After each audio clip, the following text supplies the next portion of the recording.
Assalamualaikum warahmatullahi wabarakatuh. Selamat malam teman-teman mahasiswa semua. Hari ini kita akan masuk ke pertemuan yang ke-9 ya.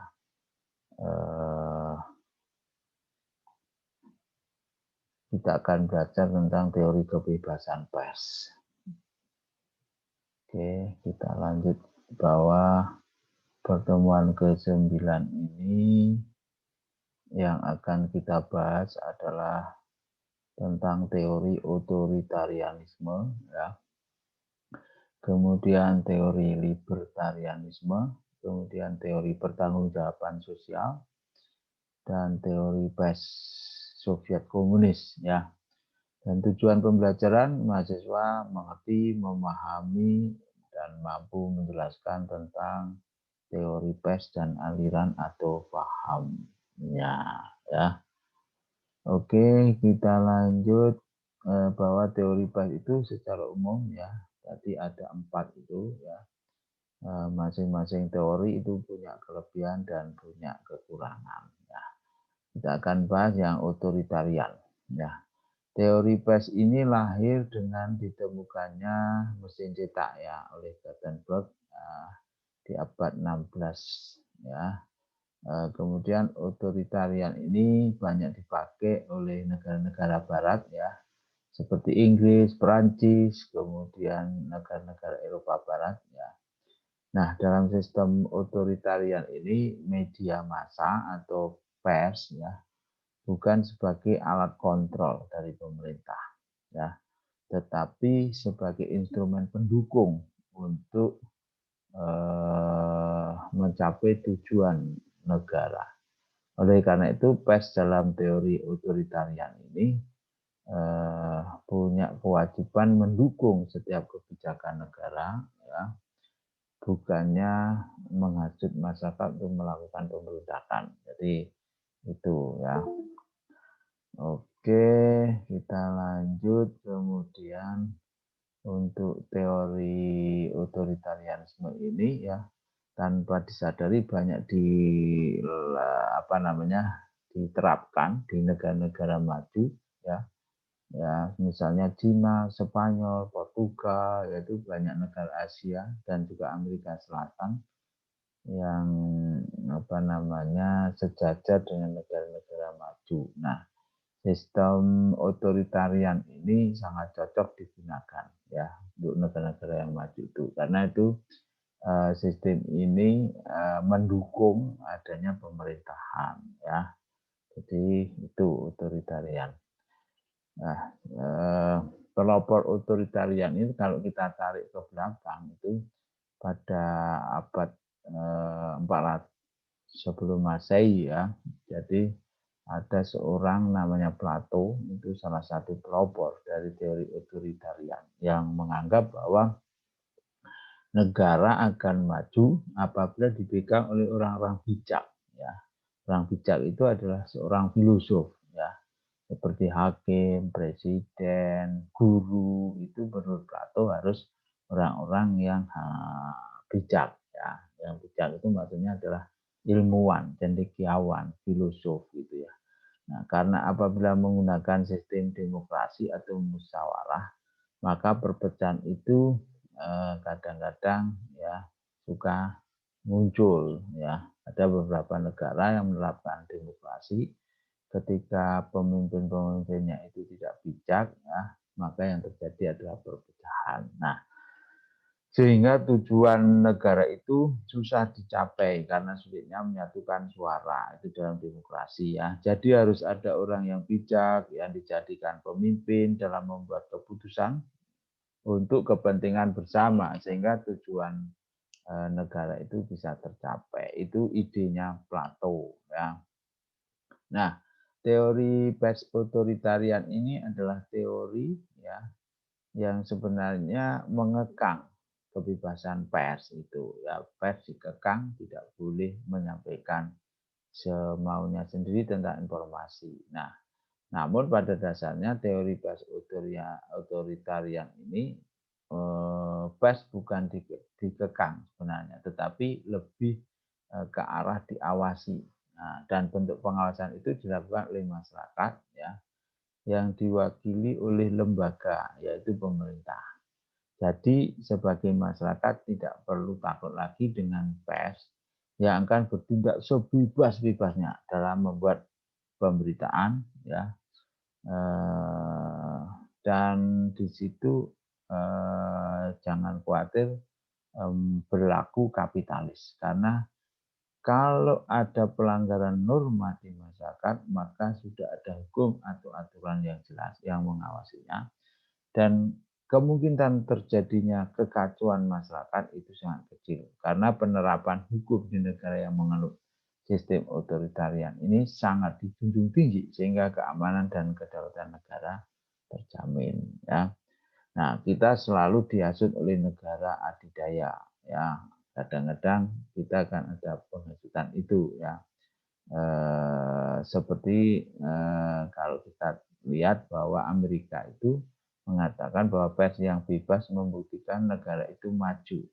Tetapi pada kenyataan banyak masalah-masalah dan rahasia negara yang terbongkar ke luar negeri karena persnya kadang terlalu bebas.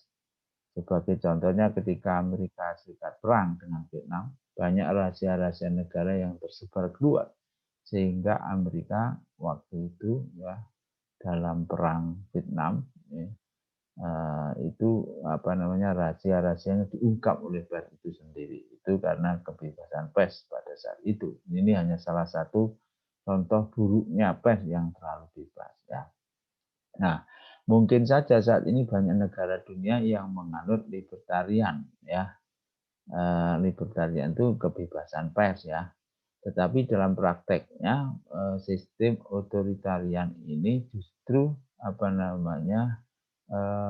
dipakai di negara-negara yang maju. Nah, kenapa? Karena mereka tahu kalau sistem libertarian ini ya, sulit diterapkan di sebuah negara apabila negara itu ingin maju. Nah, karena itu kemudian ada sistem otoritarian itu karena pers dipergunakan untuk mengendalikan masyarakat. Karena setiap kebijakan negara yang baru dirumuskan kadang-kadang diprotes oleh pers surat kabaran. Ini kalau libertarian. Karena itu negara-negara maju memilih sistem otoritarian dalam rangka untuk mengawasi kebebasan pers itu. Nah, karena seringkali pers itu ya bertindak mewakili masyarakat ya, mengaku mewakili masyarakat.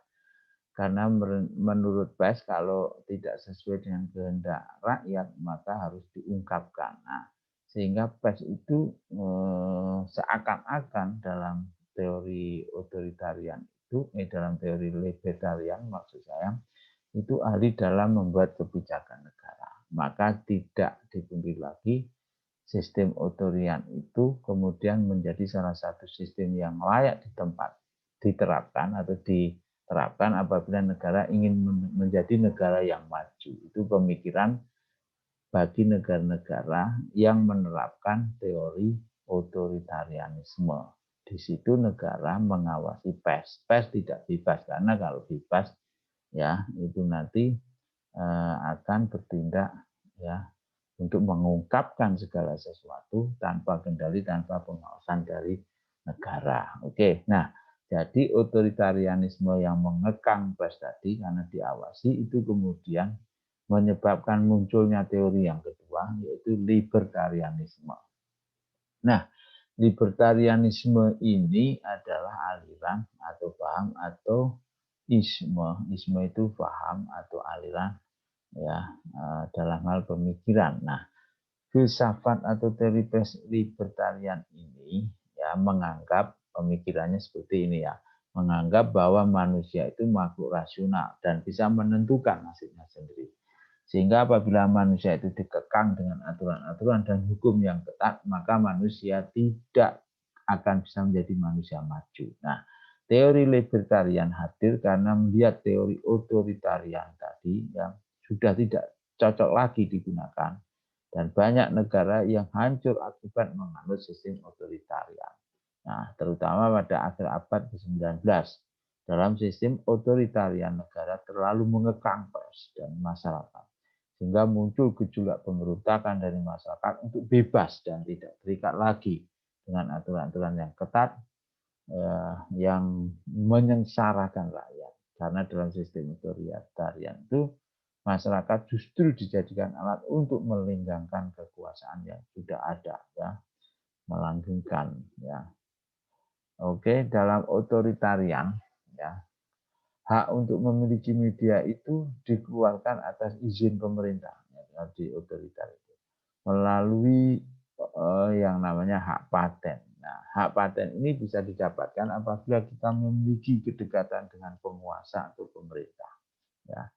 Nah, ini menimbulkan yang namanya kolusi, korupsi, dan nepotisme. Karena setiap pengurusan itu harus mengeluarkan uang, ya, kolusi, ya. Karena hanya kerabat dan anggota keluarga dari penguasa atau pemerintah yang bisa memiliki media massa. Ini di Indonesia pernah terjadi, ya, ketika zaman Orde Baru. Media massa banyak dimiliki oleh kerabat dan anggota dari keluarga presiden saat itu, seperti televisi pendidikan Indonesia yang dimiliki oleh salah seorang putra dari presiden kita waktu itu. Ya. Sedangkan dalam libertarian semua orang berhak mendirikan media massa asalkan mereka memiliki modal sehingga praktek KKN sulit dilakukan. Dan orang yang memiliki kemampuan mencari untung yang kuatlah yang akan bertahan. Nah, proses persaingan yang kuat dan bersih inilah yang akan membuat negara justru menjadi maju, ya. Karena semua orang berusaha untuk menjadi terbaik dalam setiap usahanya. Kira-kira seperti itu. Nah, salah satu yang sangat dijunjung tinggi dalam pres libertarian adalah hak asasi manusia, terutama mengenai kebebasan berpendapat. Nah, masyarakat bebas mengungkapkan pendapatnya, terutama untuk kemajuan negara. Karena yang mengetahui masalah sebenarnya di masyarakat adalah masyarakat itu sendiri, bukan pemerintah. Karena pemerintah selama ini tidak pernah melihat permasalahan yang sebenarnya di masyarakat. Pemerintah hanya bisa melihat permasalahan di masyarakat itu dari luarnya saja dan asik dengan kemewahan yang didapatkan. Sedangkan masyarakat terus menderita dengan sistem, aturan, dan hukum yang mengekang mereka. Nah, hal yang terpenting dalam sistem libertarian adalah kebebasan berpendapat. Sekali lagi, kebebasan berpendapat itu menjadi landasan utama kenapa kemudian libertarianisme ini muncul. Ya, ini berkaitan dengan hak memperoleh pendidikan yang layak, mendapat hak untuk mendapatkan informasi, ya, bagi masyarakat. Nah, sebab apa? Dalam sistem otoritarian selama ini masyarakat, ya, lebih banyak dibodohi oleh penguasanya sehingga tidak bisa mengungkapkan pendapatnya, ya, dan selalu kalah dalam berargumen dengan penguasa. Terbukti dari peran masyarakat yang minim, bahkan tidak ada dalam setiap membuat kebijakan-kebijakan itu tidak pernah dilibatkan. Nah, kenapa Amerika Serikat bisa sukses menjadi negara adidaya dengan demokrasi eh, apa namanya eh,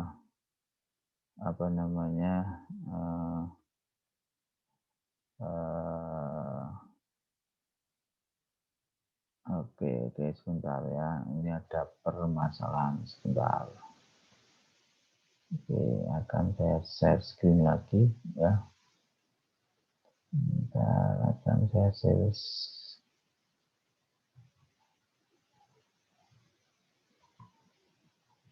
pertemuan ke-9. Nah, ini sudah mohon maaf ya, ada sudah sampai di libertariannya tadi. Oke. Nah, jadi salah satu yang sangat dijunjung tinggi dalam pres libertarian tadi adalah tentang hak asasi manusia, ya. Nah,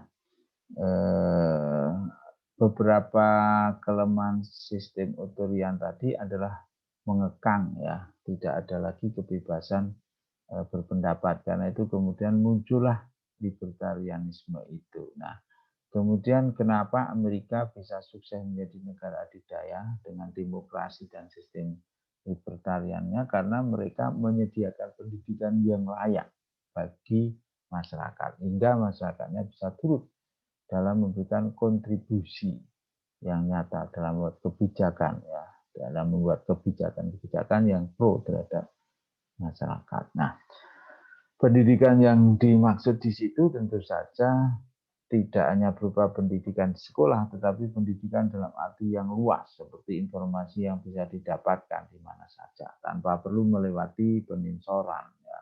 Contohnya buku, film, ya, itu bebas. Ya. Lewat buku dan film, masyarakat bisa memperoleh ilmu yang banyak dan bermanfaat. Dan demokrasi akan berjalan baik apabila masyarakatnya dilengkapi pula oleh kemampuan demokrasi yang baik. Dan kemampuan demokrasi yang baik itu bisa didapatkan lewat pendidikan yang baik. Nah, kira-kira seperti itu. Ya. Nah, kemudian yang ketiga, teori tanggung jawab sosial. Ya. Teori tanggung jawab sosial ini pada dasarnya ya mirip dengan libertarianism, di mana filsafat dasar yang diamini adalah manusia itu sebagai makhluk rasional dan memiliki akal. Jadi setiap orang berhak menentukan nasibnya sendiri dan memiliki kebebasan dalam berpendapat. Tetapi kebebasan seperti apa? Nah, apakah kebebasan itu bisa mencela orang lain? Kebebasan membuka rahasia negara kepada negara lain? Kebebasan berekspresi hingga merugikan orang lain? Nah, disinilah kemudian muncul teori tanggung jawab sosial untuk melengkapi kekurangan teori libertarianisme tadi yang membebaskan dalam segala aspek tadi. Nah, dalam teori tanggung jawab sosial ini, pers tetap mempunyai kebebasan dalam membuat berita dan informasi kepada masyarakat. Dan juga pers atau media boleh dimiliki oleh siapapun tanpa harus memperoleh izin berupa hak paten dari pemerintah. Tetapi kebebasan itu tetap harus memperhatikan norma-norma yang berlaku di masyarakat. Jangan sampai pers malah membuat negara menjadi kacau, misalnya. Pemberitaannya bisa menghasut kelompok-kelompok masyarakat, misalnya. Ya. Nah, pers harus mempunyai rem sendiri untuk mengontrol dirinya sendiri. Ya. Dalam rem itu berupa kode etik jurnalistik. Kalau di Indonesia namanya KEWI, Kode Etik Wartawan Indonesia. Nah, kode etik jurnalistik merupakan aturan yang menjadi batasan pers dalam membuat berita, sehingga pers bisa bertanggung jawab pada masyarakat dalam setiap pemberitaan yang dibuat. Nah, pers tidak hanya membuat informasi yang menghibur dan mementingkan kepentingan ekonominya saja, tetapi pers harus mencerdaskan bangsa dengan pemberitaan yang baik. Nah, dalam teori libertarian kalau kita bandingkan, pers, ya, masyarakat tidak bisa memprotes apabila ada pemberitaan atau program yang merugikan masyarakat. Nah, dalam libertarian pers, media massa dilindungi oleh tameng kebebasan berekspresi. Tetapi dalam tanggung jawab sosial, masyarakat mempunyai hak untuk memprotes, bahkan menghukum media yang merugikan masyarakat. Ya, jadi perbedaannya di situ. Di Indonesia sekarang ini masyarakat bisa memprotes atau menghukum media massa yang membuat pemberitaan atau acara yang tidak baik. Protes itu bisa dilakukan langsung melayangkan surat protes kepada media atau dengan melapor kepada lembaga seperti Dewan Pers atau Komisi Penyiaran Indonesia. Jadi peran negara dan masyarakat saling berkesinambungan untuk memajukan negara. Dalam hal ini tentu saja teori tanggung jawab sosial sudah beda satu tingkat di atas libertarian. Karena apa? Karena medianya tidak hanya memberikan hiburan dan informasi saja, tapi juga turut mencerdaskan masyarakat. Ya, itu ya, kira-kira seperti itu. Nah, teori tanggung jawab sosial itu berasumsi bahwa media itu khususnya TV ya dan radio merupakan frekuensi publik ya. Jadi apabila media massa dijadikan kendali politik ya suatu partai atau orang maka sudah melanggar aturan dan norma yang berlaku di masyarakat. Seperti di Indonesia yang sudah mempunyai undang-undang penyiaran mengenai frekuensi publik. Jadi tanggung jawab sosial menjadi fondasi utama dalam membentuk negara demokrasi yang baik. Itu ya. Nah, teori pes Soviet komunis ini diterapkan di Uni Soviet ya. Teori pes Soviet komunis ini sebenarnya sama dengan otoritarian, di mana pes dijadikan alat untuk mencapai tujuan negara dalam membuat kebijakan negara. Soviet komunis tidak menggunakan sistem musyawarah karena hanya akan memperlambat proses mencapai keputusan. Proses pembuatan keputusan cukup dilakukan oleh pemerintah karena pemerintah merupakan perwakilan rakyat. Ya, itu yang terjadi di Uni Soviet pada saat masih jaya itu ya.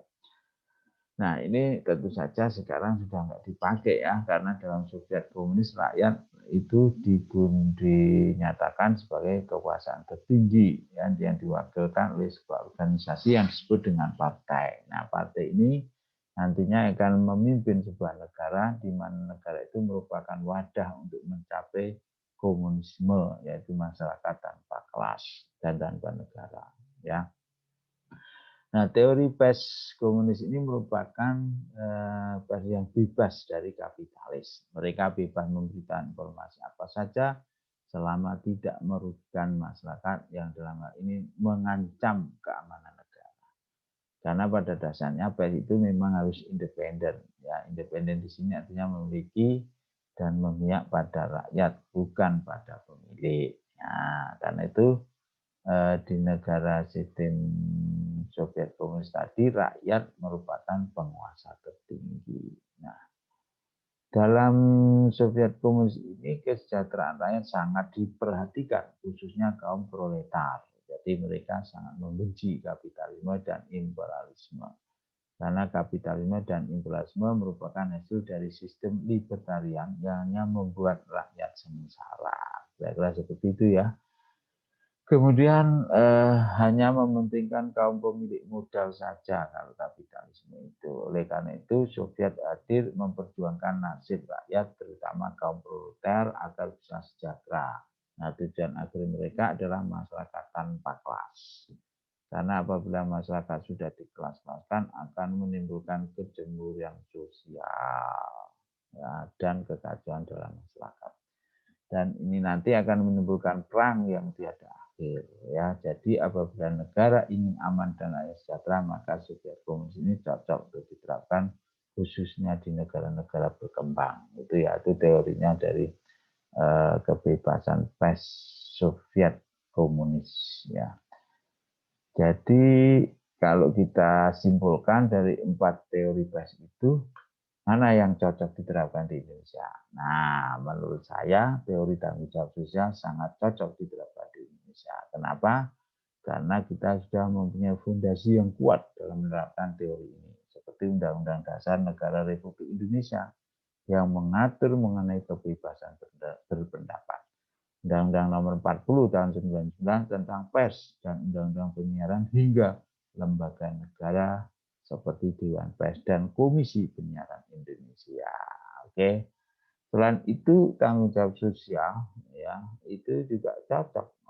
Tanggung jawab sosial itu diterapkan di Indonesia karena masyarakat Indonesia heterogen, terdiri dari berbagai macam suku, ras, agama, golongan, sehingga peluang terjadinya perpecahan di masyarakat sangat besar. Nah, tanggung jawab sosial hadir untuk menengahi semua perbedaan yang ada di masyarakat itu hingga demokrasi yang dipakai di Indonesia ini bisa berjalan dengan baik. Nah, dan semua aspirasi masyarakat dari berbagai macam lapisan bisa tersalurkan lewat pers tanggung jawab sosial. Karena pers dalam tanggung jawab sosial selain sebagai alat kontrol negara juga sebagai medium aspirasi dari rakyat kepada pemerintah maupun sebaliknya sebagai alat penyampai kebijakan dari pemerintah kepada rakyat. Nah, tapi saudara-saudara melihat realitas pers di Indonesia saat ini, ya pers yang dipakai di Indonesia saat ini jawabannya yang tepat adalah teori pers kuasa dan modal. Jadi ada teori baru ya, yaitu teori sistem atau teori pers kuasa dan modal. Apa itu? Nah, ada di mana teori PES itu menjelaskan di mana ada kuasa dan modal, PES bisa digunakan semaunya oleh si pemilik kuasa dan modal itu. Negara dan rakyat tidak bisa mengganggu gugat atas kepemilikan si empunya PES itu. Itulah PES Indonesia sekarang. Nah, ada pertanyaan? Halo teman-teman, ada pertanyaan? Saya mau bertanya? Kalau tidak ada, saya yang akan bertanya. Pertanyaan saya, jelaskan pengertian PES liberalis dan berilah contohnya. Jelaskan pengertian PES otoritarian dan berilah contohnya. Jelaskan pengertian PES tanggung jawab sosial dan berilah contohnya. Jelaskan pengertian PES Soviet komunis dan berilah contohnya. Nah, sistem PES Indonesia yang mana yang cocok? Nah, 5 pertanyaan silakan dijawab tinggal di YouTube saudara. Lainnya kirim ke saya lewat Modu ya. Absensinya lewat LMS. Oke, terima kasih. Sampai ketemu lagi minggu depan. Assalamualaikum warahmatullahi wabarakatuh.